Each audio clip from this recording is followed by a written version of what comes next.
Assalamu alaikum warahmatullahi wabarakatuh. Good evening, everyone, and welcome to today's webinar. My name is Muhammad Al Sheikh, and I am pleased to moderate this session on behalf of Project Management Association. We are delighted to have you with us today in this session titled Design AI PMOs around human psychology and behavior, where we will explore the organization can leverage AI while remaining aligned with the way people think, collaborate, and make decisions and adapt to change. It's my pleasure to introduce our speaker, Ms. Maha Chehab. Ms. Maha is an organizational business psychologist and behavioral science advisor who helps leaders and organizations bridge psychology, business, and technology to drive transformation and build a human-centered organization. She is also an executive coach, published author, and recognized expert in leadership, organizational transformation, and human AI collaboration. Please join me in welcoming Ms. Maha Chehab. Thank you, Muhammad. Hello, everyone.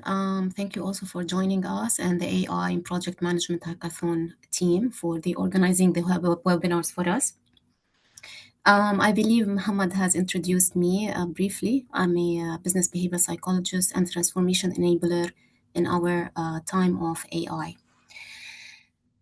Today, we're going to cover in 60 minutes, hopefully, or less, 55 minutes.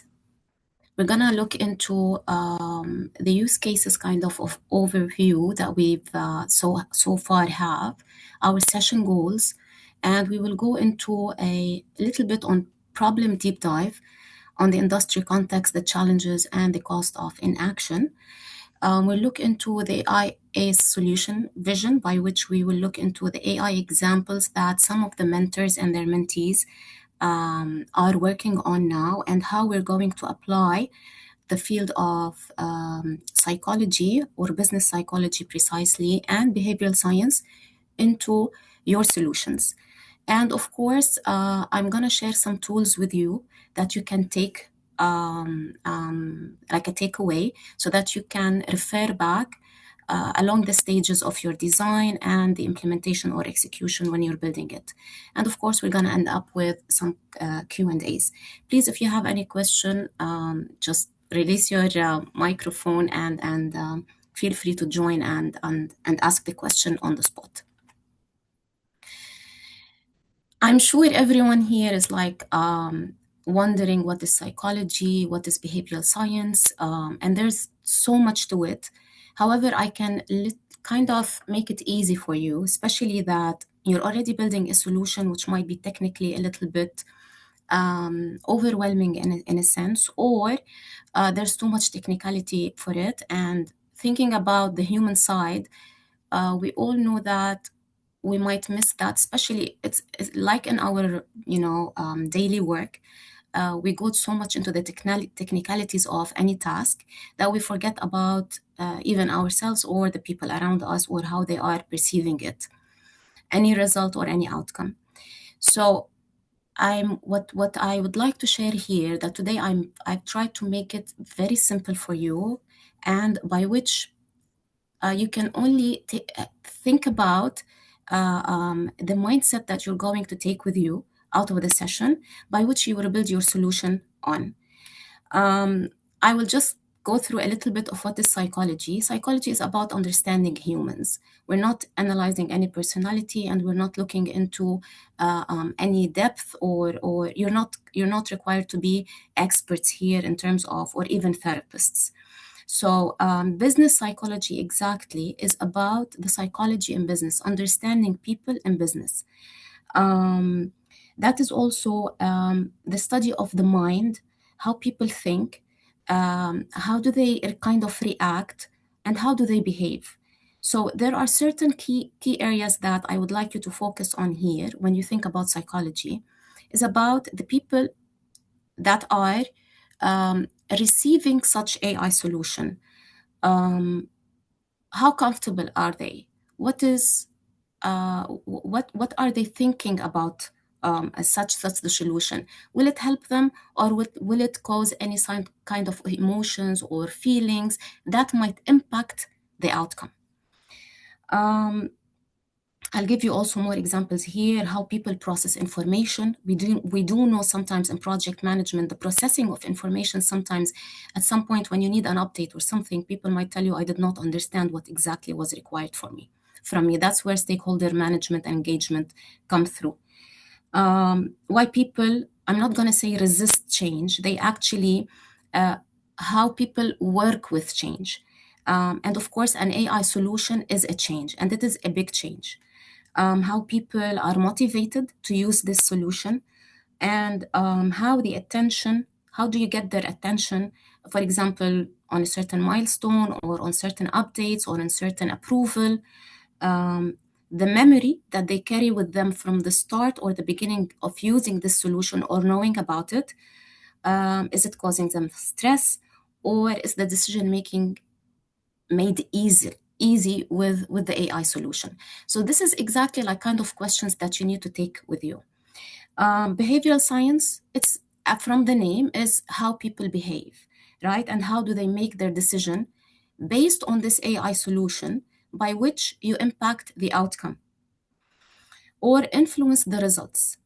So what does this mean for you in the solution that you're building? So this session introduces the human-centered lens for designing your AI solution. So it should help you assess if the solution works not only beyond the functionality and technicality, but also like it does not only look at the technicality, but it looks beyond, but along it. Beyond that means around the people and the environment. And it should also help you consider the behavioral, cultural, and organizational factors. When I speak about behavior, it means about the dynamics of the company or the organization that you're introducing the AI solution for. Even the culture, whether it's culture inside the company or outside. So, for example, an AI solution might have certain aspects in the design that might work in KSA, but might not work in Qatar or UAE or other countries for certain reasons. And of course, the organizational factors that depends on the governance, even the financial situation. So there are lots of factors to look at for and to consider. Now, because the topic is quite, it's not complicated as much as it requires lots of knowledge. That's why when I mentioned that I'll try to make it easy for you, I would like you to take these 5 questions while you are building your solution, and even when you start doing the prototype, especially if you can split the team or the teams, and some teams might have the human-centered vision and the other is a technical vision. So you need kind of to challenge yourselves within the team. So 5 things to ask yourself when building the solution. The readiness question. Are the users ready? Now we know that people are aware of AI with the excellent marketing and of course the awareness that the team are building around AI and PMO. It is somehow getting out there and people are knowing about it, but still it might be so kind of not clear. And people might say, am I ready to deal with an AI solution? We need to understand if they are ready psychologically or even from a sense of capability, whether it is a competence that is that whether it's a technical or non-technical skill. Most of PMO, of course, professionals, we can say they have the technical skill. However, where they struggle with them or even the teams they are working with or the organization at a higher or a bigger level, or a wider level, it is the non-technical competencies. This is where psychology and behavior come in. So most times when things are to be done right from the beginning, most of companies, they do assess their people's readiness. Are they ready for this AI solution? Irrespective it is if it's PMO or any AI technology. There's a standard kind of psychological and behavioral diagnostics, for example, that I personally do, that we assess if people are ready not only to adopt, we do not jump to adopt, but are they ready to accept this journey? Or are they ready to deal with AI? Do they have the right knowledge about AI? Is it a cognitive bias around only that they've built now already?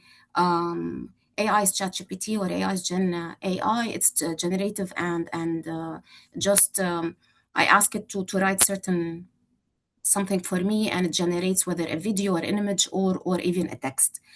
However, we need to understand if they are ready by understanding how can it be applied in PMO. Do they really want it?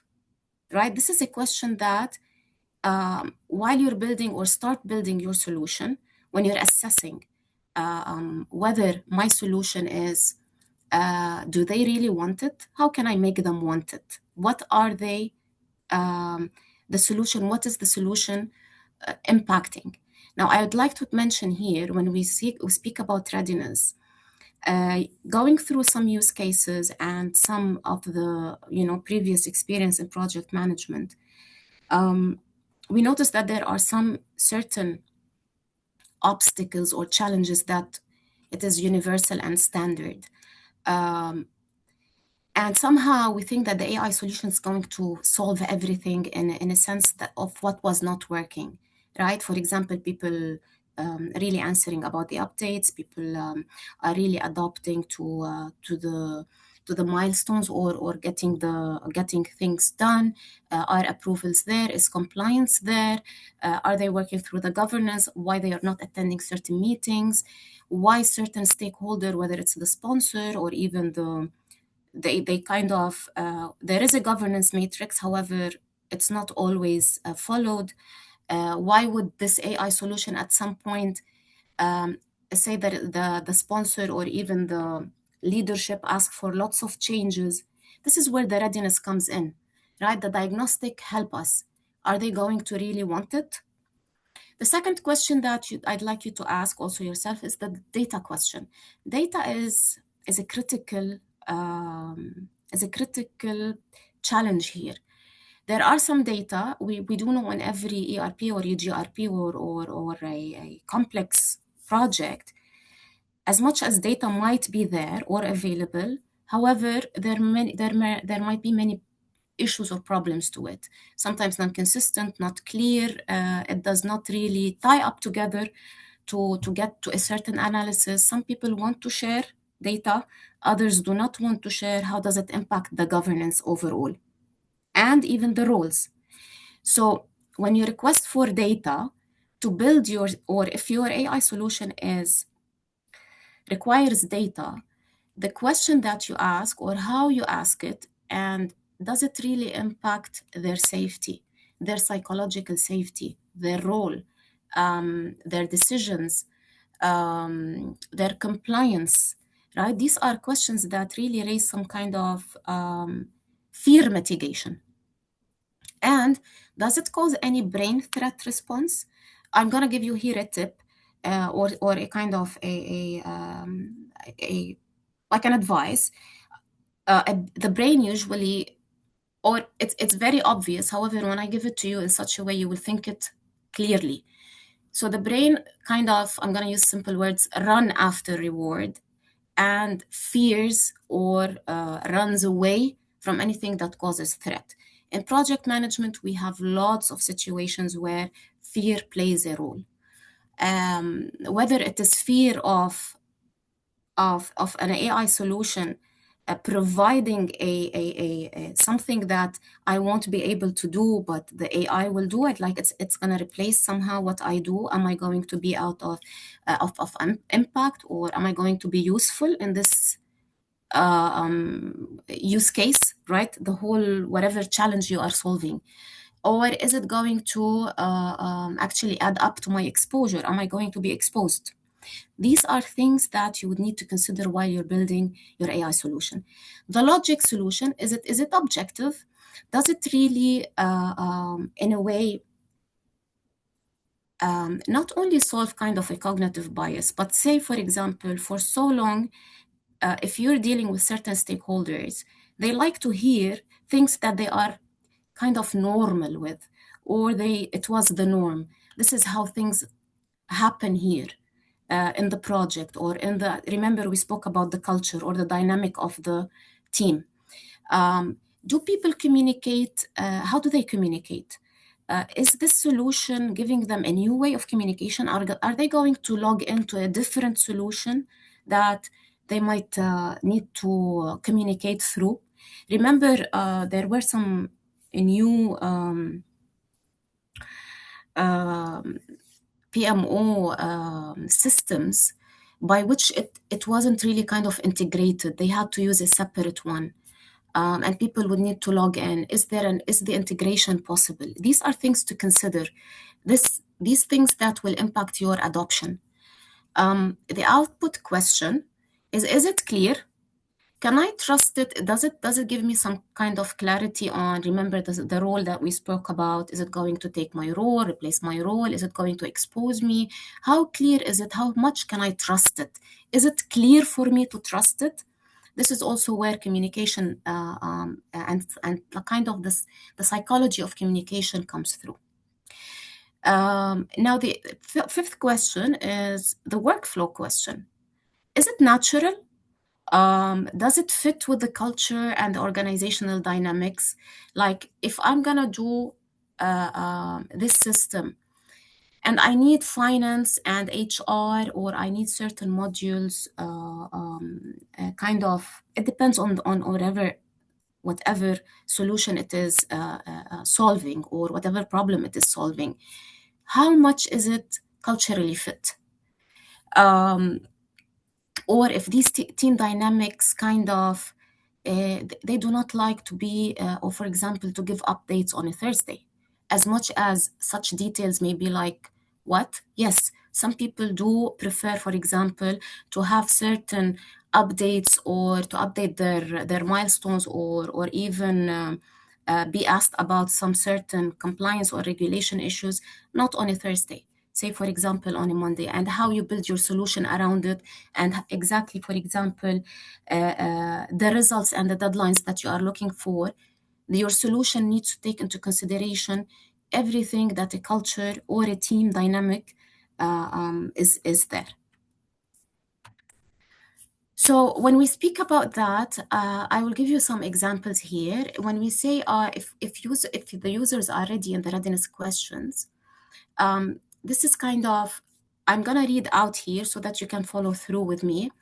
So do users possess the internal capability, mindset, confidence to transition alongside this technology as we were discussing?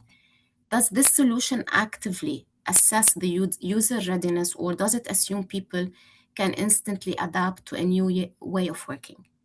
So I'm sure, again, I'm going to point this, please take it with you as a takeaway. The AI solution here is going to solve things. We think that it's going to solve things that people before did not abide with, especially in compliance and in governance, or even in clarity and communication. Whatever problems there was during the project's life cycle, if we are thinking or we are building the AI to solve it, please make sure that it does not expose people. It needs to give them safety in the way it is presented. Of course, I will tell you how shortly. So is it safe? Does the team think that this AI tool is a digital boss tracking their mistakes, just as I mentioned a little bit a while ago, to punish them? Will they hide this data, delay the reporting, or manipulate the inputs? The logic question again, especially when humans suffer from optimism bias, when you're building this solution, you might think that kind of something, everything's gonna go perfect, or you're gonna give it a rating of 80% with 20% feedback and surveys that might give you how to improve it or stakeholders' feedback. However, this is also a trap you might fall into. Like, don't be over optimistic, challenge yourselves while you're building the solutions. And of course, think about that at some point, if the AI solution, it has been adopted by a company and you've built it, and people, or say the leadership, they've invested in it. Just think about the time where they will not be forced to continue using the AI solution, right? And because they are emotionally, financially invested in this product, and then at some point, it won't be used for a long time. Like, there will be a set of, say, 2 years. The project or the solution might be used for 2 years, but then once the time is over, they just kind of leave it and they won't use it anymore and move on to another solution. So think about the durability of your solution. The output question, as we mentioned, is it clear? Does it throw just random, for example, health score, without explaining why to the humans, right? The output, the solution that you give, say there's an AI output on compliance. Does it tell them why this is not compliant? Or would it only just flag this is incompliant and it will raise fear? So the way you build your solution with the AI output, I can say you need to consider, does it give them a full communication that does not raise fear or cause any exposing? Say, does it give them a cognitive overload? If it's not explaining why, okay, what do I do with this compliance flag? Does it even make them distrust the metric at some point? If it gave them some kind of analysis that may not be kind of the human sees it is exaggerated, they're gonna think, is it going to be the case every time? Is it going to expose me every time? And of course, by then they will ignore the tool entirely and go back to their old way of working. And of course, the AI system or whatever technology will get many resistance, and by which it will not be adopted. And when we mention the workflow, of course, is it going to be, as we mentioned, a standalone AI application, or is it going to fit naturally into how people collaborate, their habit, their communication stream, and their governance structure? Or is it going to, at some point, when I mentioned kind of exposing, will it make the decision authorities actually keep asking for changes because it does not fit with their governance structure? So I believe now you have 5 questions to keep them in front of you along the way as you design and build. So your AI solution should never stop at identifying the problem, right? You're solving certain problems sometimes where a human did not want to engage or did not do or did not react in a positive way towards it. Or it was actually helping the human where they fell short. However, it does not, what your solution should do, should not generate more challenges to them. So every PMO, AI PMO solution should be designed to provide readiness and capability. Remember when we spoke about the diagnostics? So if you take your AI solution and actually make the people analytics or the behavioral diagnostics a must in the beginning as part of the AI solution, that will help you as a person who owns this solution to drive the full cycle of implementing it at the company. So you just you're giving the leadership or the sponsors and the project managers from the client side clarity. You're speaking data and you're speaking numbers, so it will help along uh, um, your project implementation or AI solution implementation. I'll give you a small example here. If you find some kind of resistance where people do not want to approve at some point in the system in the cycle, and then they go back saying, no, we need this changes, no, we need this changes, you can go back to the report, because the report, actually the behavioral diagnostics will tell you or give you the data that already speaks that it is not a system problem, it is a behavior problem where we might need to do some shifting to it. And of course, with time, experience, or even some help of behavioral scientists or business psychologists, you can really sort it along the way. Some people would be in change management. They should be able also to help you. Second is the visibility. Give them visibility. Uh, Let them understand what is happening in this solution. Make the AI deliver safe, objective, culturally aligned output, recommendations, suggestions, things that help them and do not expose them or show that they have lack of skills. Also, the solution needs to give them guidance. What should be considered? What do I need to do? Okay, the AI needs to tell me what's next for me. Who do I need to communicate with? Who should I go speak to so that I can sort this compliance issue? Or who can I speak to sort this health report issue? Where does it fall short? So build it so that it gives them answers, so that it drives the behavior of action, which is what can be done next. They will want to take the recommendations and do and act and behave on it. So the steps, the recommendations, the suggestions by which a human being here would want to use the capability they have across, whether it is the project team of the AI solution or the stakeholders within the client side or the company, wherever you are implementing this solution.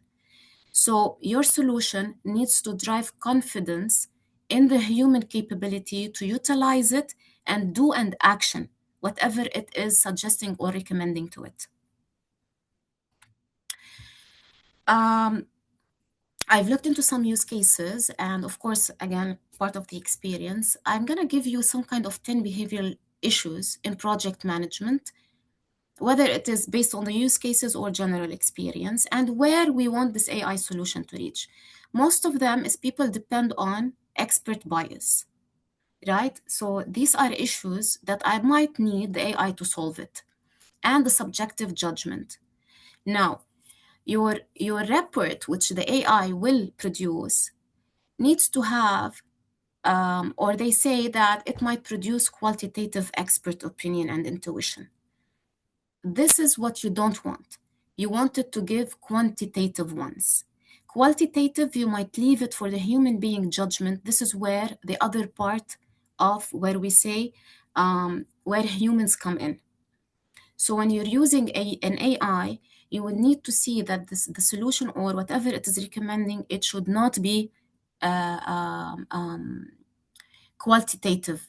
Like, it leaves some spaces or gaps by which it will create mistrust in the metric. There are also cognitive biases in decision making, which happens a long way in the cycle. Miscalculating the risks, the scopes, the capabilities. There's also the behavior where there's a low adoption. There's a lot of resistance to change or not working with the change. Lots of pushbacks against the methodologies, tools, and processes, the weak communication, the poor leadership awareness about what's happening, and the technical execution. The misinterpretation of stakeholder signals. This is some kind that comes with experience, knowing your stakeholders, how they're some verbal, non-verbal gestures in the meetings, written non-verbal behavior cues. I believe these come with experience for the project manager and the project team. So this is where we are now in project management. Sometimes ineffective body language and presentation delivery, where I also seen a use case to that. Inability to communicate data clearly, the project confidence, like a one-time meeting that might create a whole bias throughout. If you start wrong in one meeting in the beginning of a steering committee, and you give some kind of either a wrong metric or lack of information, you're not ready for the meeting, you notice how it creates a bias along the way. The stakeholder either distrusts or keep going to another person, or keep actually challenging the person who has fell into this mistake. Of course, cultural misalignments within the PMO and even the team, even their behavior readiness or their psychological readiness to the AI solution. There is also a lack of the learning capability or the inertia. Um, Here we're speaking about some kind of lessons learned, whether it's technical or behavior. People fall into the repeated past mistakes. So they document it, but they forget it. And I'm sure even myself, I've passed through this. And this is where sometimes we want the AI to solve it for us. However, if it's there, lessons learned, um, the memory of the AI here needs to give them a data by which it goes back to historical data, but clear data. And this is where I also mentioned that data is quite important and a challenge at the same time.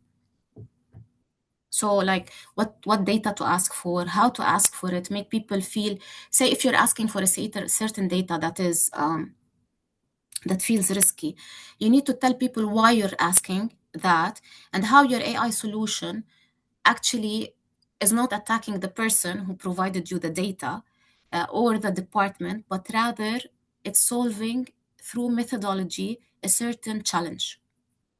So here I'm just pointing out some human capabilities that you can utilize. Remember when I spoke about the non-technical competencies? Of course, here the accountability, the ownership, the transparency. This is also the biggest problem or challenge in projects, whether it's a small project or complex ones. Um, some people guard the information, alter reporting data based on organizational politics, lack of psychological safety, as I mentioned, the exposure. So this is the current situation. What your AI solution needs to do is cultivate the psychological safety, as we mentioned, activate some kind of the organizational memory through the NLP. This is, of course, a technicality in AI. When I mention it here, it's more about the people who really know about NLP and how they can use it. So it's kind of and the retrieval augmented generation. These are terms actually that I've learned about in AI. However, when I looked at it, what needs to show that the risk alerts or relevant historical lessons, activating this memory needs to actually give them, as I mentioned, the solution and the suggestion by which what to do next that will benefit me, the project, the people. It just shows that we are doing some kind of positive impact and not a negative one. Of course, mitigate cognitive biases. I want to mention here, throughout the whole use cases or whatever we're building together, there's a gap. And I believe I've noticed also that there's the behavior layer in the governance of AI solutions. And I can say this is where I've found a research opportunity actually. I can say that what we're doing now is kind of building this AI behavior layer. So it's not very clear to us now. It's something new.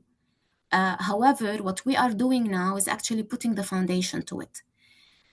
So your AI solution or your AI mentality, wherever you are, it will not end here after the solution. You are going to be exposed to AI everywhere. So we can say that we are building an AI behavior, a layer, uh, all humans together at this stage. However, it's going to need, of course, an expert and technical behavioral scientist input. So, cognitive biases, we as humans before AI, not everyone was able to know or spot a cognitive bias. We speak about it same as lessons learned, but we forget to spot it or we forget about it when we are in the situation under stress. And we cannot really depend on AI to find these cognitive biases. It will learn with time. However, remember that whatever it is learning now or has learned is based on human patterns, which are already biased or have some cognitive biases. So this is where the behavior layer, which I can say it's still a gap. So will your solution mitigate a cognitive bias now? Yes and no. You can learn about the cognitive biases. Pick 3 or 4 or 5 that are mostly related to PMOs, which is confirmation bias. Example, if you walk into a sponsor office, you tell him or her something that does not fit with their beliefs, you will find resistance. So at least work on the confirmation bias by which your AI solution at least does not sway away from cultural thinking. However, assessing that it does fit with the culture, but yet does not, um, the impact that it gives or shows to the sponsor or whoever is approving at certain stage in the AI solution, um, it does not really make them think a lot about the culture and what they think. It needs to be very objective and not subjective.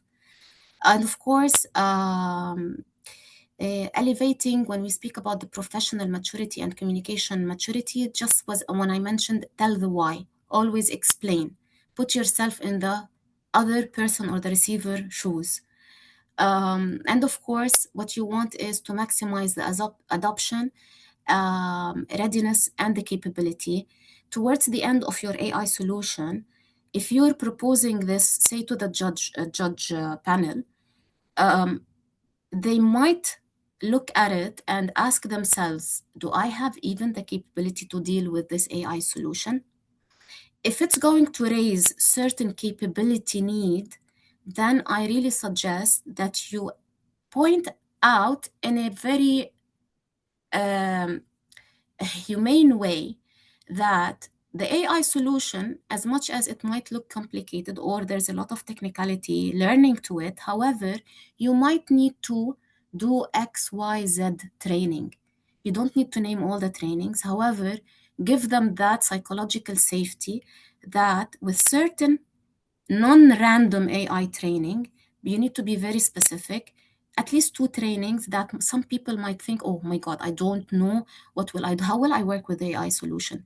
Think what people might need as a capability, point out this training, and they will feel good about it. They will want to go and action. It means my this AI solution, okay, it's not that difficult. 2 steps, 3 steps I'll do, and I will be an expert in it at some point. Um, so this is just I would like you here to take a moment, whether you would like to engage or not in the chat. I think we have like 5 minutes or 2, 3 minutes. You already now know what to keep in mind and the questions. Just take a moment, think about your use case, the AI solution that you're doing. Does it cover these or what does not cover? Just write in the just tell me in your answers what it does not hit. It does not hit readiness. There's no safety, objectiveness, clarity, the natural. Does it fit with the culture of the group and the teams? And on the count of 3, I'll just please try to engage on the chat, or you can take it away with you and think about it later. So 1, 2, 3. Please feel free to submit your answers.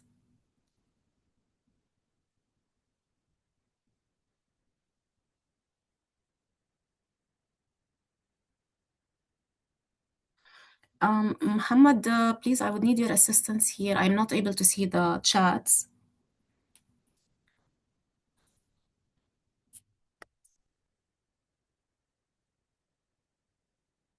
Okay, now Okay. it's clear. Yeah. Can you tell me a little bit what can we, is it readiness, safety, objectiveness?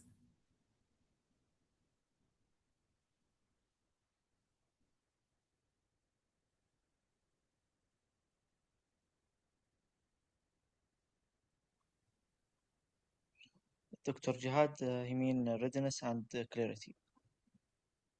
Readiness and clarity. So here we're speaking about again the psychological and behavioral diagnostic tool that you would need to have it with you in any AI solution, whether you're preparing for, you're going to implement it, or whether you are an advisor.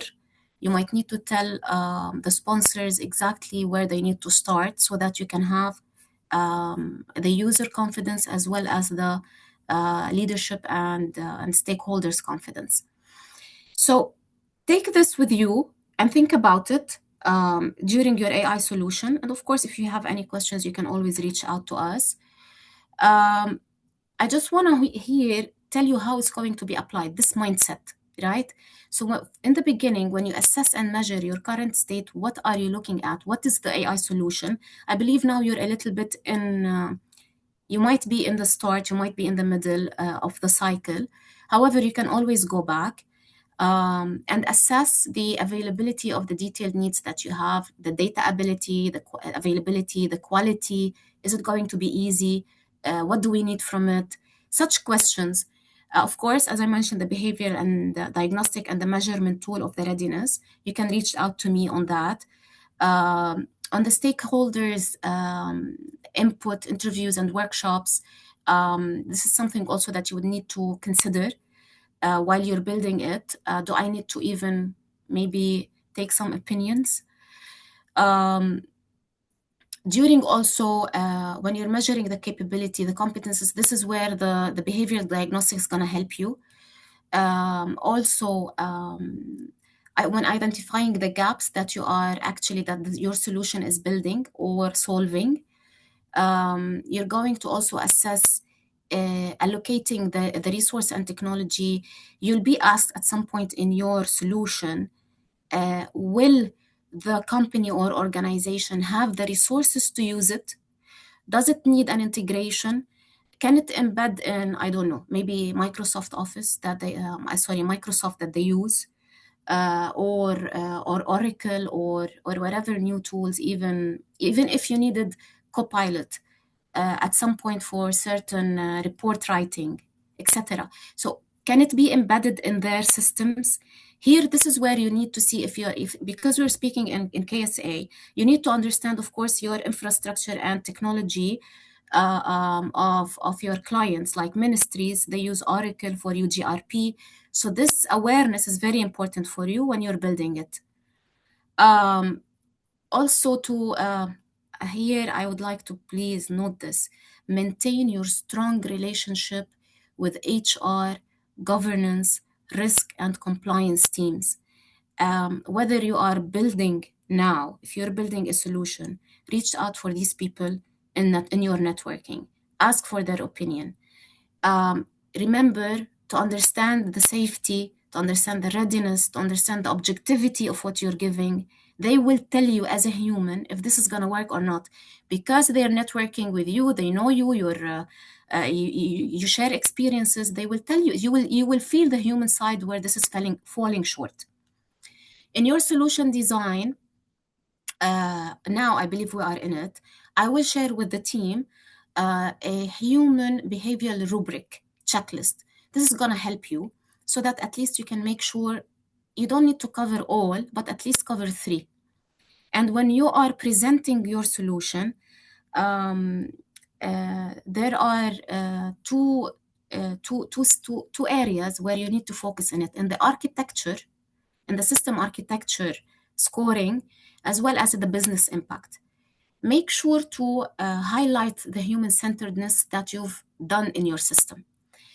And of course, you will move on with building the components. And of course, if there's an integration testing that you would like also to highlight, this is integrative with certain technologies that is already applicable in KSA. I've looked at some use cases. I'll just go through three. For example, when we're discussing in general about AI risk and decision, I'll give you an example. Team hide risks due to fear of blame. What you need to do, your AI solution needs to anonymize early risk data sharing to protect safety. It means your system does not need to share from which department or which human or with the source. It does not need to highlight the source unless it is asked for. Um, because your AI solution should be credible based on the data that you have. Now, in compliance, if you are asked, you have where the origin is. But if the AI solution is used by many stakeholders, do not highlight where certain decisions, where did it come from. Remember, we are trying to provide confidence-backed insights and not people blaming or any exposure. Now, the health scoring, it should not cause panic or defensiveness. Now, I've seen, for example, it needs to deliver a warning 2 or 4 weeks before. What it needs to do is to pair it with a collaborative path to recovery. If it's going to give them warning ahead of time, it needs to tell them also what it needs to do, what do they need to do for a recovery, right? Give them solutions, not only an alert. For example, if there's a rigid compliance rules, feeling like administrative policing, what your AI needs to do is to format its logic to highlight deviations before they turn into critical failures. Like if it gives them an alert, it needs just to tell them what such deviation from compliance, what if you did not do this, where it's going to lead, right? Don't tell them this is risky. Your AI should not tell them this is risky, it should not be done. No, it should tell them why and where this is going to lead. This is based on lessons learned that whatever your data has completed, or sorry, has been fed into your AI solution. And always, your system or your AI solution, it needs to drive collaboration between humans. It needs to be reliable and capable of aligning the stakeholders and not making them actually repel. For example, if compliance issue is working with, say, operations, the compliance, whoever human is using the AI solution should not take this risk alert and go and use it against the operations while the AI is saying that. No, it's saying that, however, we can work with operations by doing X, Y, and Z. So it should align them and not repel them. I think here you are kind of thinking about the depth of this. And it also should be showing that is an solution expertise network enhancement. People want to use their experience. So help you make your AI bring this experience together. Now we're ready for some Q&A. I think we have 5 minutes left. Perfect. I'm ready for questions. And thank you, of course, for listening. Please feel free to open your mic, or Muhammad, please, if you could share any question that you have in the chat. Thank you, Ms. Maha, for this insightful session for sharing such valuable perspective on the human side of AI-enabled PMOs. Your insight highlighted the importance of designed intelligent systems that not only improve performance and decision making, but also support people, behavior, and organizational adoption. Now we would like to open the floor for your question. Please feel free to share your question in the chat or raise your hand. We'll take a few questions over the next few minutes.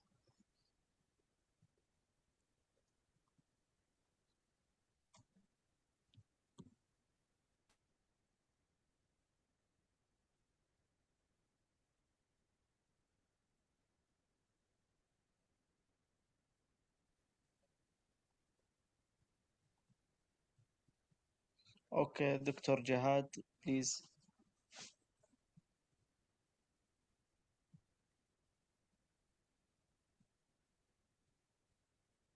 Yes, Dr. Jihad.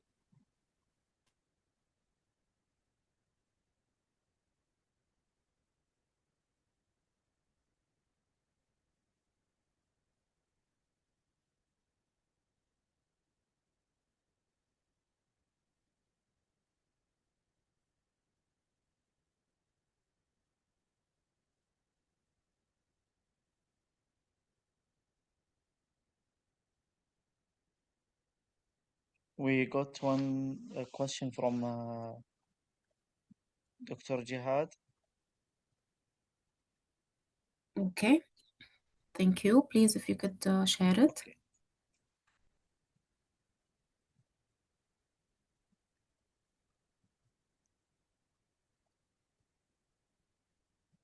Okay. Many governance challenges.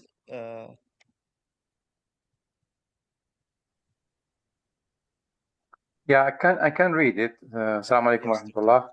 warahmatullah. Sorry, I thought maybe it's better to write it down. Anyway, thank you very much, Dr. Maha, for the insightful and thought-provoking session. I really appreciated and the emphasis of the human and behavior dimension, especially in my project and with autonomous PMO governance. So my question is, many governance challenges during Hajj are not technical but organizational. And for example, in my project, autonomous Hajj health PMO use case, governance involved multiple health entities and senior stakeholders operating under different culture, priority, and reporting structure.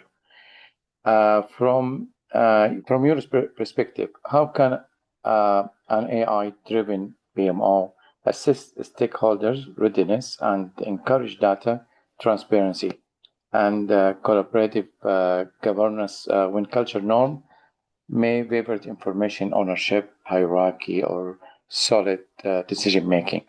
So that's opposite what I want. I want more data transparency. But from my interview with them, I feel that they're in favor of information ownership, and they cannot reveal information unless they have agreement from their hierarchy, and they are similar to the soil decision making. So how could how could we incorporate the human behavior rubric like safety, logic, clarity, habit into the decisions that governance system to improve trust and long-term adoption? I know it's a very long question, but maybe we need your help later, inshallah, in this matter. But this is what I think. Yeah, my pleasure, my pleasure. Thank you for this question, Dr. Jihad. Actually, it's the first milestone that I believe all projects will face as a challenge, which is alignment of all, whether it is a one project in one organization or multiple organizations, which is usually like UGRPs or the autonomous health use case. Remember when we discussed the non-technical competencies, the team working on this solution would need to kind of assess one themselves. When I mentioned the behavioral and the people diagnostics tool, knowing exactly where they fall also short in their competencies and where they are strong in that. An assessment to this will help them first know if they are doing or using the right competency in the right place. We do know communication, how we send the message. We might be expressive and say the message. However, it might raise fear. It might raise fear is the most syndrome, I can say, in project management. People do not engage because of fear of many things. It's now that the competencies that humans need to build is actually this competencies of building the trust. Trust is a behavior and it's not a competency. They need to learn about themselves and understand that such competences are also lacking from the other end. Now, once we understand this is understanding people. We get into our discussions, and when we mentioned when the AI solution, when we look, this is readiness. When we looked into safety, we need to show that the data that I'm getting is not going to expose you. Of course, we will not use these words. We will use we will show them where will it be. You can use regulations. You can use NKSA, data privacy. You can use uh, anything. You will map out what will make them safe. Data privacy, I take it. Second, the hierarchy. They need approval from the higher stakeholders. You can actually work on certain inclusion or alignment. It won't be that you will reach directly to the higher stakeholder. No, but you will include the person you asked him and the stakeholder, and by which you show that kind of I'm including all of us to lead into a decision making. When you ask, for example, for a data, the purpose is to not to raise that fear, but tell them what will you do with this data, how it will not expose them, and how it will help them in their decision making. So that's why the solution needs to be about them and helping others, helping them. And not they might also, some people might feel at some point that this is going to replace me. Also, you would need your solution to be clear that it does not replace, it will help them in XYZ. A good start would be, say, if you're asking the stakeholder who is reluctant to share the information with you, is asking them about their challenges. What do you think how do you think this AI solution can help me, and where? So it's connecting with the people, asking about their challenges and showing them that it's helping or benefiting them. And then when they feel they are part of the solution, most of the fear will be released. And then if you ask for example, help from other stakeholder, or entity, if you follow the same mentality or mindset, it helps a lot. So here we see that wherever we're bringing any kind of technology, AI is just a technology that is also solving solutions, just like an Oracle or UGRPs and we're going to have the same pushbacks. But what's good and the benefit and the opportunity is people now see AI already as a benefit. If you will leverage well on this, it helps a lot with the solution. Now, of course, you've mentioned as well as on the clarity, right? In terms of the governance. So the clarity plays a huge role. And of course, asking their opinion. Workshops or even one-on-one meetings, or even asking a full entity to be part of it, asking them to nominate people so that they can be part of the solution. This is just about the silos that you mentioned. This is what will break the silos even for the leader. Like I want my team, everyone to be part of this, and they will feel included, and then they will, of course, collaborate. There are different milestones along the way, and of course, I'm happy to discuss at a later stage separately. Yeah. It's particularly because we consider as outsider. We have this project, we have this idea, and they work in their own environment, and they have their successful, and they think that who are they to judge us or to produce something we already work on it. So I mean, this is one of the things that because when I ask any questions, they get defensive that we've already done it. We already done it in our way or other way around. But yes, if we can engage them like an owner of this project and let them contribute to it rather than just adapt what we suggest, that it will be beneficial. But this is the trick. We need to play on the behavior and human aspects rather than the technical ones. Thank you very much, Dr. Ma. It's very insightful, and I cannot stop engaging in this matter with you, but I know the time is finished and I don't want to take from others. Thank you very much. Thank you. Thank you, everyone. Please, if you have any questions, feel free to reach out to me. Have a nice evening. Thank you, Ms. Maha and Dr. Chehab. And on behalf of the Project Management Association, we'd like to extend our sincere thanks to Ms. Maha for this valuable session. Thank you, everyone, for your participation and engagement. We appreciate your time, and we hope this session provided practical insights that you can apply within your project, PMOs, and organization. Have a great evening. Assalamu alaikum wa rahmatullahi wa barakatuh.